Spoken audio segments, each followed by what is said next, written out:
Seigneur, ta parole est grande, elle demeure à jamais.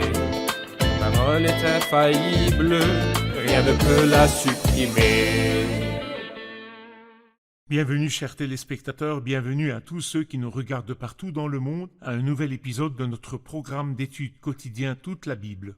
Nous étudions toujours l'évangile de Matthieu, qui est le premier livre du Nouveau Testament. Nous étudions toujours le sermon sur le mont des Oliviers, le sermon eschatologique.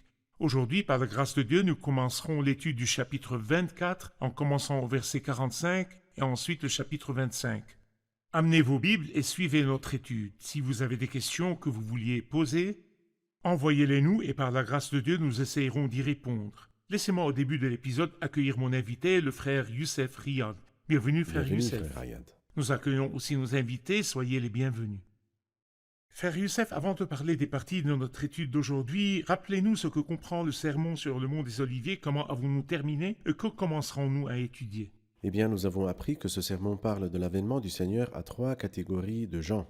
Son peuple sur terre, et puis ceux qui sont nominalement chrétiens en ces jours-ci, et enfin ceux dans le monde, les peuples qui ne sont ni juifs ni chrétiens. Alors donc le Christ vient et tous les humains sur la face de la terre seront immanquablement impactés par sa venue. Nous avons appris que l'avènement du Christ à cette nation est le sujet des versets 4 jusqu'au verset 44 du chapitre 24. Nous avons aussi appris qu'il est divisé en 3 parties, le commencement des douleurs du verset 4 au verset 14, la grande tribulation du verset 15 jusqu'au verset 28, et enfin la manifestation du Christ dans la gloire et la puissance, et la récolte, le jugement spécial, à partir du verset 29 du chapitre 24 jusqu'au verset 43 qui est la fin de cette partie. Et la deuxième partie commence au verset 44 et comprend 3 paraboles successives qui nous parlent de l'avènement du Christ à la chrétienté nominale. Très bien. Donc l'avènement de Christ, non aux Juifs mais aux chrétiens, commence au verset 45. Oui, exactement.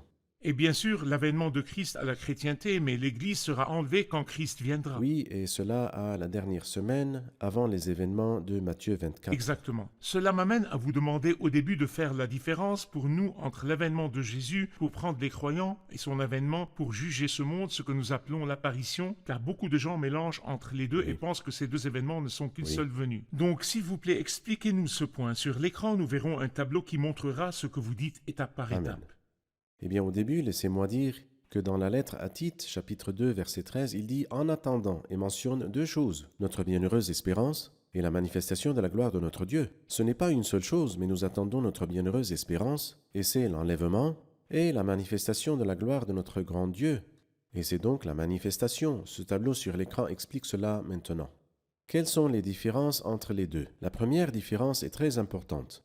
C'est que cet enlèvement arrivera mystérieusement en un clin d'œil. En un instant, personne ne saura ce qui est arrivé, alors que dans la manifestation, le voici qui vient avec les nuées et tout œil le verra.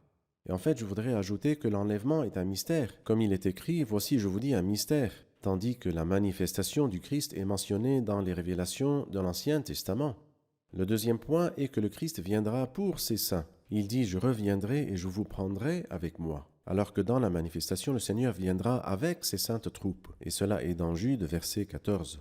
Troisièmement, dans l'enlèvement, le Seigneur viendra seulement dans la nuée, et ses pieds ne toucheront pas la terre, tandis que dans la manifestation, ses pieds toucheront le mont des Oliviers, qui sera divisé et créera une grande vallée.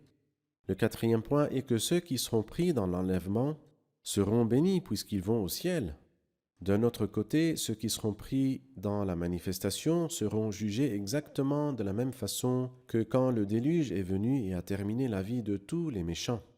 Et le cinquième point, la fin du Nouveau Testament parle du Christ en tant que l'étoile brillante du matin, tandis qu'à la fin de l'Ancien Testament, nous voyons Jésus en tant que soleil de la justice. Dans sa manifestation, il viendra en tant que soleil de justice, tandis que dans l'enlèvement, il viendra en tant que l'étoile brillante du matin.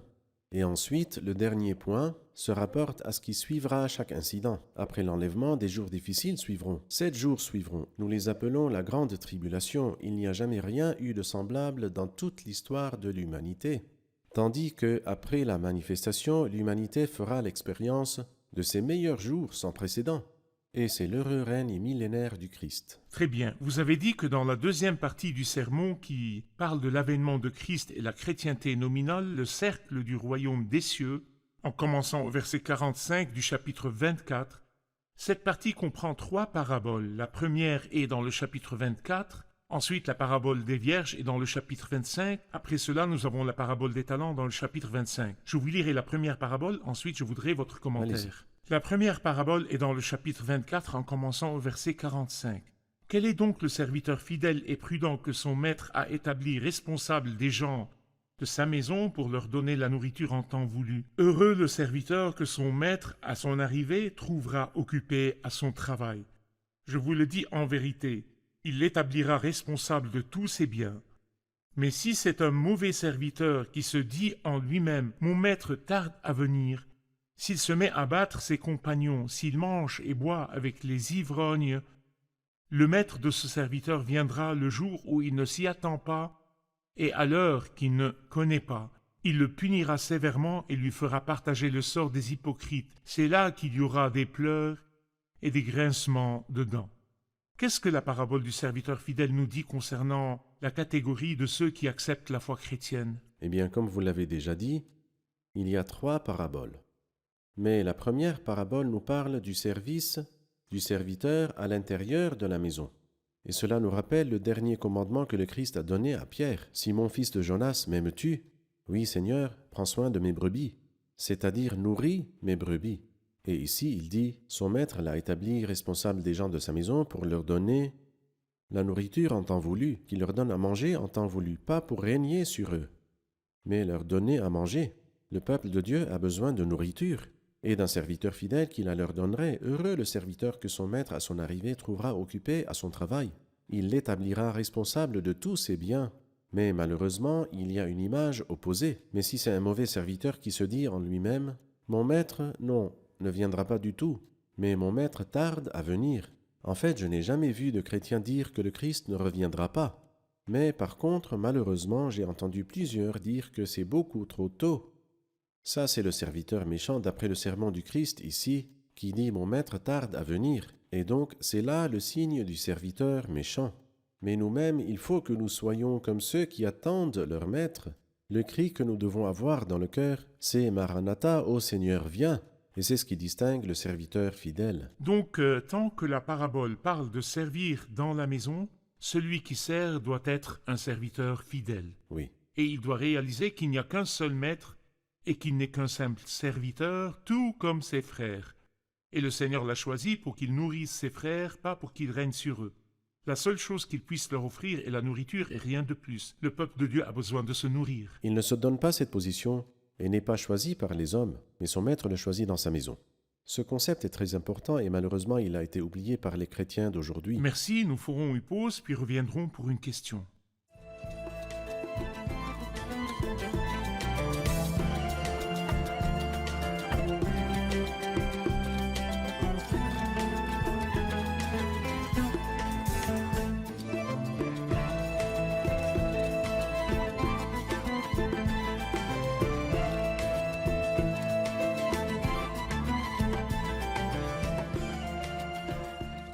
Le verset 1 au chapitre 25 dit « Alors le royaume des cieux ressemblera à 10 jeunes filles qui ont pris leur lampe pour aller à la rencontre du marié. 5 d'entre elles étaient folles et 5 étaient sages. Celles qui étaient folles prirent leur lampe sans prendre d'huile avec elles. Qui sont les vierges sages et qui sont les vierges folles? Que représente l'huile? » À vous, frère Youssef. Eh bien, je vois que les vierges folles sont distinguées par 3 choses très dangereuses. La première est la prétention. Elles ont pris de bonnes lampes pour illuminer le chemin, mais n'ont pas pris d'huile avec elles. Ça ne leur importe pas. Donc, elles ne s'occupaient que de l'apparence extérieure que les gens voient. Ces vierges vont à la rencontre de l'époux et prennent leurs lampes. Mais s'il n'y a pas d'huile dans les lampes, à quoi servent alors les lampes? Le deuxième point qui montre la folie est que trop tard, après avoir manqué leur chance, elles ont réalisé leurs besoins. C'est-à-dire tous les gens reviendront au Seigneur, si je peux le dire comme ça. Mais après que les portes ne soient fermées, les vierges folles sont venues et ont frappé à la porte, après la venue de l'époux. Et les vierges qui étaient prêtes sont allées avec lui à la fête des noces, et la porte a été fermée. Bien sûr, elles ont fait comme l'homme dans Luc 16 qui a crié « Pitié !» Il a demandé la miséricorde alors qu'il était trop tard. Appelez Dieu avant qu'il ne soit trop tard. Et le troisième signe de leur folie est qu'elles ont demandé l'aide des non-spécialistes. « Donnez-nous de votre huile. » Mais d'où les vierges sages ont-elles amené leur huile? Non, il n'y aura pas assez pour nous et pour vous. Allez plutôt chez ceux qui en vendent et achetez-en. Il y a beaucoup de gens, frère Rayad, aujourd'hui, qui dépendent en fait des saints. Les saints peuvent-ils accomplir des miracles? Et si je peux le dire, oui, ils peuvent le faire, mais ils ne donnent pas ce don aux autres. Alors donc, pourquoi demander à une autre personne? Pourquoi ne pas demander à Dieu lui-même? Demandez à Dieu et il vous donnera tout ce dont vous avez besoin et même plus. Mais malheureusement, se préoccuper de l'apparence extérieure et non pas de la vérité. Et puis, demander trop tard de l'aide, ça c'est un genre de sottise. Et puis, demander à ceux qui ne sont pas spécialistes. Et c'est ça ce qui veut dire que les vierges folles n'avaient pas d'huile. Et tout simplement, l'huile dans la Bible sainte tout entière est une image et un symbole de l'Esprit Saint. Par exemple, dans Zacharie chapitre 4, qui dit ces paroles, ce n'est pas par la puissance ni par la force, mais c'est par mon esprit. Il parle alors de l'huile qui vient des oliviers. Ce n'est ni par la puissance ni par la force, mais par mon esprit, dit l'Éternel. Comment alors recevoir le don du Saint-Esprit? En lui vous avez cru, la véritable foi du cœur, et vous avez été marqués de l'empreinte du Saint-Esprit. Est-ce qu'il y a un être humain dans le monde qui peut donner l'Esprit Saint, comme a pensé cet homme méchant Simon, qu'il pourrait recevoir le don de l'Esprit Saint en donnant de l'argent à Pierre? C'est de la sottise et de l'ignorance. Alors donc l'Esprit Saint est donné à tous ceux qui croient dans le Christ. Ils sont scellés par l'Esprit Saint. De nouveau, le don de l'Esprit Saint ne peut pas être donné ou offert pour de l'argent ou des dons. C'est vrai. Il ne peut pas non plus être donné à travers le baptême. Il n'est pas donné dans l'eau du Il n'y a baptême. aucun texte biblique dans tous les 66 livres de la Bible qui dit que l'Esprit est donné durant le baptême. Absolument. Ceux qui croient cela se réfèrent à un verset dans Jean 3, mais ce verset n'a rien à voir avec ce sujet. Baptiser. Non, baptiser ne veut pas dire Être né. Et de l'eau et de l'esprit. Et ils disent que l'eau, c'est l'eau du baptême. Mais en fait, l'eau du baptême n'est autre que ou représente la parole de Dieu. Conformément à sa volonté, il nous a donné la vie par la parole de vérité, pour que nous soyons les premières de ses créatures. Même la représentation de la venue du Saint-Esprit sur Christ durant son baptême n'est pas acceptée parce que c'est une histoire complètement différente. C'est une confirmation du ciel et une onction de Christ seul. Le Saint-Esprit n'est pas venu sur d'autres qui ont été baptisés de la même façon que sur Le Christ. baptême de Jean est complètement différent du baptême chrétien. Exactement. Donc ce dont il parle ici est le fait de veiller et d'attendre l'époux. Donc la première parabole parle de la fidélité dans le service de la maison de Dieu. Oui. Ici, il parle de l'attente, mais je voudrais me concentrer sur certaines paroles. Bien sûr, nous savons que les paraboles du royaume des cieux nous montrent que le cercle du royaume des cieux n'est pas le ciel. Oui, Dans les paraboles, il y a de bons poissons et de mauvais. Oui. Ici, il y a des vierges folles et d'autres qui sont sages. Oui. Ce n'est pas le cercle C'est du vrai. ciel, c'est un cercle sûr. sur terre. Mais comme le mari est tardé, toutes s'assoupirent et s'endormirent. Elles se sont toutes endormies. Au milieu de la nuit, on cria « Voici le marié, allez à sa rencontre ». Pouvez-vous me dire quand ceci est arrivé dans l'histoire, après que toutes se soient endormies? Ensuite, il y a eu un cri « Voici le marié ». le fait d'appliquer cette parabole sur la période de l'existence de la chrétienté sur la terre est une bonne application. D'abord, ils sont allés rencontrer le marié et l'ont attendu. Mais le Christ a tardé, ça faisait 1 siècle ou 2 ou 3. Donc, quand le marié a tardé, et lorsque le monde s'est tourné vers la chrétienté et quand les palais des rois ont été ouverts aux prêtres, en commençant avec Constantin, et lorsque tous ont arrêté de parler de la venue du Christ et de l'enlèvement, parce qu'ils vivaient comme des rois qui règnent, et l'idée d'établir le royaume a quitté leur pensée parce qu'ils régnaient. Donc ils ont eu sommeil, ils se sont endormis, et elles ont oublié l'espérance de la venue de Jésus. Mais parce que le Seigneur est fidèle, au milieu de la nuit, laissez-moi dire au XVIIIe siècle, alors que tout le monde était profondément endormi, il y a eu un cri « Voici le marié ». Allez à sa rencontre, et c'est ce qui est arrivé au XVIIIe siècle, au XIXe siècle et au XXe siècle. Et aujourd'hui, presque tout le monde, partout dans le monde, on a entendu parler de la venue du Christ. Tout le monde le sait, mais malheureusement beaucoup de ceux qui ont entendu ne se sont pas vraiment préparés en se repentant et en croyant et en recevant le don de l'Esprit Saint. Exactement, merci frère Youssef. Nous avons parlé des 2 premières paraboles qui sont la parabole du serviteur fidèle qui montre sa fidélité en servant dans la maison de son maître. Ensuite, nous avons parlé de la parabole des vierges sages et des vierges insensées, ce qui montre l'attente du Seigneur. Ensuite, la 3e parabole se rapporte au talent. Oui. De quoi parle cette parabole et que symbolise-t-elle? À vous, frère Youssef. Eh bien, si je dois faire une comparaison entre les 3 paraboles, la première parabole, le service dans la maison. Et la troisième parabole que nous verrons maintenant se rapporte au service hors de la maison. Et c'est comme si un croyant fidèle doit être une bénédiction dans sa maison entre d'autres croyants et doit aussi être une lumière et un témoignage devant tous ceux qui ne sont pas chrétiens ou qui sont des non-croyants. Et c'est pourquoi ce qui caractérise et qui distingue la personne qui veut servir à l'intérieur de la maison est qu'il est fidèle et sage. Dans la troisième parabole, il décrit le serviteur comme étant bon et fidèle. Nous voyons que la fidélité est disponible dans les deux cas. Mais parce que le premier serviteur sert à l'intérieur de la maison, il doit avoir de la sagesse en plus de sa fidélité dans son service envers ses frères. Il doit aussi avoir, en plus de sa fidélité dans le travail, De la bonté. de la bonté parce qu'il travaille avec des gens hors de la maison. Et en fait, ce qui est très beau, c'est que la deuxième parabole parle de l'amour envers le Christ. Et c'est comme s'il voulait nous dire que sans aimer le Christ et sans l'attendre, vous ne pourrez pas servir comme il faut dans la maison, ni vous pourrez servir comme il faut dehors devant les non-croyants, devant les gens qui sont loin de Parfait. Dieu. Pouvez-vous nous donner plus de détails dans la parabole des serviteurs et des talents? Cette parabole nous dit qu'un homme voyageait, il a appelé ses serviteurs et leur a confié ses possessions. Et puis il a donné à chacun des serviteurs selon ses capacités, ensuite il est parti. Et le bon serviteur n'avait pas vraiment besoin d'instructions concernant comment s'occuper de ses biens. Mais immédiatement, le maître a voyagé.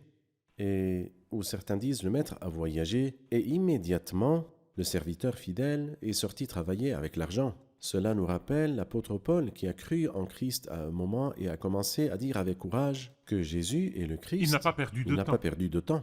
Et maintenant, en fait, nous devons racheter le temps car les jours sont mauvais. Le temps devrait être ce que nous avons de plus précieux. Et c'est triste de voir certaines personnes perdre des heures, des jours, des mois et des années.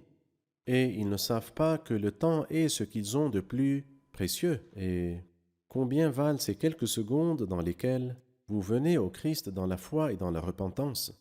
Ces quelques secondes sont importantes pour votre vie éternelle. Et maintenant, après un long temps, le maître de ses serviteurs est venu et ils ont dû rendre des comptes devant lui. Cela nous montre que nous devrons rendre des comptes pour notre intendance. Nous avons reçu des talents de Dieu. Nous lui dirons comment nous les avons gérés et nous devons être vraiment prêts pour ce moment. Que sont les choses que le maître a appréciées chez ses serviteurs? Celui qui a reçu 5 talents et l'autre qui en a reçu 2? Quelle est la raison pour laquelle celui qui a reçu 1 talent mais n'a rien fait avec a été condamné? Eh bien, vous remarquerez ici que les 2 premiers serviteurs ont donné un gain de 100%. L'un d'entre eux a eu 5 talents et en a donné 5, ce qui équivaut à 100%. L'autre a reçu 2 talents et en a donné 2 de plus, c'est aussi un gain de 100%. C'est pourquoi les 2 ont reçu la même appréciation de la part du maître, c'est bien bon et fidèle serviteur. Et dans les 2 cas, que ce soit 2 talents ou 5 talents, les 2 ont été fidèles en peu de choses et donc le Seigneur leur confiera beaucoup. Mais le problème de ce serviteur méchant qui est mentionné dans le verset 24, qui a dit à son maître « Je savais que tu étais un homme dur ». Il parle de ce qu'il savait et son savoir lui a beaucoup coûté. Et en effet, mon peuple est détruit car il manque de connaissances. Ou d'après les paroles du Seigneur dans Apocalypse 3,17, il dit « Tu ne sais pas ». Cet homme-là, qu'est-ce qu'il savait du Seigneur? Qu'il est un homme dur. En réalité, mes chers téléspectateurs, le Christ n'est pas un simple humain. Le Christ est plutôt Dieu incarné dans la chair, et tous le reconnaissent. Grand. Le mystère de la piété est grand, Dieu est apparu. Il n'est pas un homme dur non plus. Il n'y a pas plus miséricordieux que lui. Pourquoi est-il venu dans la chair? Il est venu mourir à notre place. Personne ne peut donner sa vie pour d'autres, mais le Christ l'a fait. Mais malheureusement, ceux qui ne confessent pas qu'il est Dieu, et ceux aussi qui renient sa croix, ne savent rien du Christ excepté qu'il est un maître dur, qui récolte ce qu'il n'a pas semé. Oh mais non, le Christ n'a pas juste semé, il est la semence même. Il était le grain de blé qui est tombé dans la terre et est mort. Tu moissonnes là où tu n'as pas semé, et tu récoltes où tu n'as pas planté. J'ai eu peur. Mais nous savons qu'à la tête de ceux qui iront en enfer Les peureux. sont les peureux. Parce que l'amour parfait chasse la peur. Donc il dit ici, j'ai eu peur, je suis allé cacher ton sac d'argent dans la terre. C'est-à-dire, il n'a rien fait de l'argent. Et c'est pourquoi le jugement contre lui était terrible. Le maître lui dit, serviteur mauvais et paresseux. Il lui dit aussi, il te fallait donc remettre mon argent au banquier. Prenez-lui donc le sac d'argent et donnez-le à celui qui a les 10 sacs d'argent. Quant au serviteur inutile, liez ses mains et ses pieds et jetez-le dans les ténèbres extérieures. C'est là qu'il y aura des pleurs et des grincements de dents. Merci, frère Youssef. Nous ferons une pause et puis reviendrons pour une question.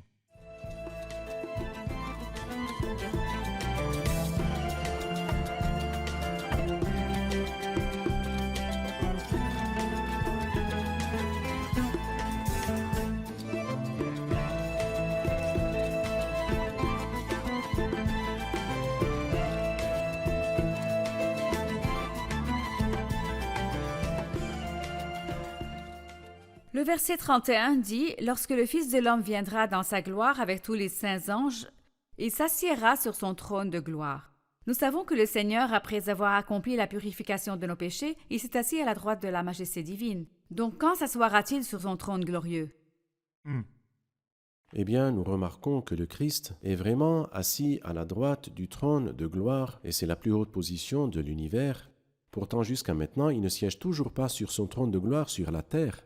En fait, il n'a jamais eu de couronne sur la terre, ni même d'épée triomphante. Mais est-ce que cela sera le cas pour toujours? Ne s'assoira-t-il jamais afin de régner sur la terre? L'Apocalypse 11:15 ne nous dit-elle pas « Le royaume du monde est remis à son Seigneur et à son Messie » et c'est pourquoi nous comprenons ce verset 31 de Matthieu 25 comme cela si nous retournons au chapitre 24, verset 30.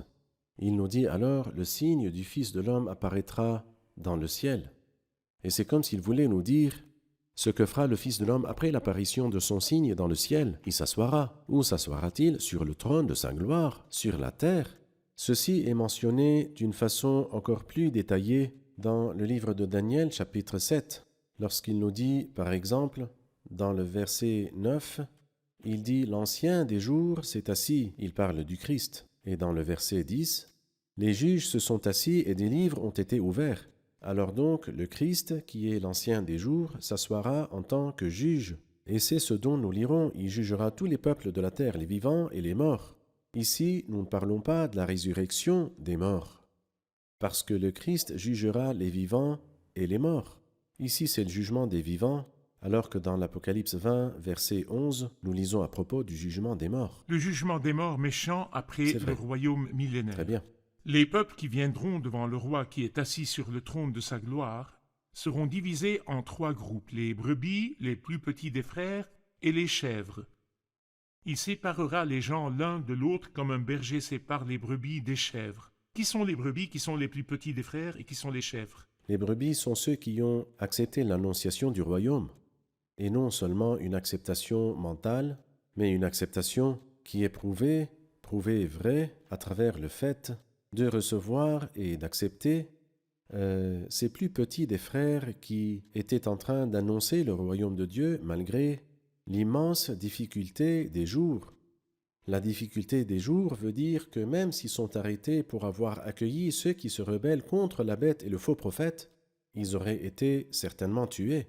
Mais ces personnes, parce qu'ils ont cru dans l'annonciation du royaume et parce qu'ils attendent que le roi règne, ils ont reçu les plus petits des frères chez eux. Ils leur ont donné à manger et à boire, ils les ont réchauffés, et quand ils étaient en prison, ils les ont visités. Ils montrent, si on peut dire, une foi très pratique, qui me rappelle toujours Rahab la prostituée, qui non seulement a fait une faveur pour une seule personne, mais comme la Bible le dit dans Hébreux 11, c'est par la foi que Rahab la prostituée, la plus mauvaise des gens, n'est pas morte avec les non-croyants parce qu'elle avait accueilli les espions avec bienveillance. Qu'aurait fait alors le roi de Jéricho s'il avait découvert qu'elle avait accueilli 2 espions? Il l'aurait immédiatement mise à mort, avec toute sa famille. Mais ici, nous voyons la même chose. Ils acceptent les messagers du roi dans des conditions très dangereuses. Et le fait d'accepter les messagers du roi est comme accepter le roi lui-même, car il a dit dans Matthieu 10, « Si quelqu'un vous accueille, c'est moi qui l'accueille, et celui qui m'accueille accueille celui qui m'a envoyé. » C'est pourquoi ces personnes, donc ceux-là entreront dans le royaume non parce qu'ils font du bien à un pauvre. Cette interprétation est incorrecte, mais c'est plutôt parce qu'ils ont accepté et reçu pendant les jours difficiles et les circonstances dures les messagers du roi. Ils n'ont pas craint la mort qui est leur punition s'ils sont découverts. Exactement. Donc ce que je comprends de vous est que ceci est l'annonciation du royaume. Oui, L'annonciation qui est actuellement prêchée est l'annonciation de la grâce de Dieu. c'est vrai. L'annonciation du royaume sera prêchée par les plus petits des frères. Qui sont les plus petits des frères? Ce sont ceux qui fuiront devant la bête et le faux prophète. Ils sont le reste fidèle des Juifs qui vivront après l'enlèvement de Très bien. l'Église. Ils refuseront la marque de la bête, ils fuiront et prêcheront le royaume. Certaines nations les accepteront et croiront en Christ. Donc ces nations les cacheront, les nourriront, les vêtiront et visiteront les plus petits des frères. Donc ces nations seront les C'est brebis. Les brebis sont les nations et les plus petits des frères sont le restant fidèle Très qui bien. fuit la bête. C'est ce que j'ai compris de vous. Oui, c'est cela. Très bien. Très bien. C'est pour cela qu'ils recevront la bénédiction du royaume millénaire. Maintenant, qui sont les chèvres? Les chèvres sont ceux qui font exactement l'opposé. Remarquons quelque chose de très important, c'est qu'il ne dit pas « Vous m'avez empoisonné le manger, alors éloignez-vous de moi, maudit », mais plutôt « J'avais faim et vous ne m'avez pas donné à manger ». J'entends beaucoup de gens dire « Alors moi, qu'ai-je fait de mal? Qu'est-ce que je fais de mal? Ma vie est simple, de la maison au travail, du travail à Ce la sont maison. les péchés d'omission. Oui, Je ne n'ai fais pas fait rien, de bien je ne fais non pas plus. de mal. Oui, mais si ne vous faites rien, le Seigneur vous condamnera parce que vous ne faites rien. Si donc quelqu'un sait faire ce qui est bien, et pas si quelqu'un peut, si quelqu'un sait, et ne le fait pas, il commet un péché. Donc, en résumé, nous tous, nous avons besoin d'un sauveur. Et même dans nos meilleurs états, nous avons besoin d'un sauveur. Et le sauveur nous sauve par la grâce. Rien, ni peu ni beaucoup, n'est requis de notre part. Ils sont gratuitement déclarés justes par sa grâce, par la libération qui se trouve en Jésus-Christ. Donc les chèvres sont les méchants. Oui, Très bien. Donc maintenant, je sais que ceci est un jugement pour les vivants et que ça arrivera après l'enlèvement de l'Église. Ce jugement arrivera sur la terre comme Christ, le roi s'assoira sur le trône de sa gloire. oui, Donc l'expression « les plus petits de mes frères » ne parle pas des pauvres croyants aujourd'hui. Les plus petits de mes frères sont le reste pieux des Juifs, ceux qui fuiront loin de la bête et du faux C'est prophète. C'est pour cela que quand nous aidons les pauvres et nous faisons des réunions pour les pauvres croyants, nous ne devrions pas les appeler les Non. plus petits des frères. Ce sont des saints en Christ, vrai. ils sont des pauvres saints. C'est vrai. Très bien. Très Merci bien. frère Youssef, nous sommes arrivés à la fin de notre épisode. Nous allons le réviser avec nos invités. Qu'avons-nous appris aujourd'hui? Nous avons la première et la troisième parabole. Dans la première, c'est un serviteur qui a servi dans la maison. Et il était un serviteur sage et fidèle qui nourrissait les brebis et ne donnait pas d'ordre. Mais dans la troisième parabole, nous avons un serviteur bon et fidèle qui apprécie les talents, travaille avec, connaît la valeur du temps et regarde et aime le Christ. Merci, que Dieu vous bénisse. Merci frère que Youssef. Dieu vous bénisse. Chers téléspectateurs, nous nous reverrons dans le prochain épisode. Que Dieu soit avec vous.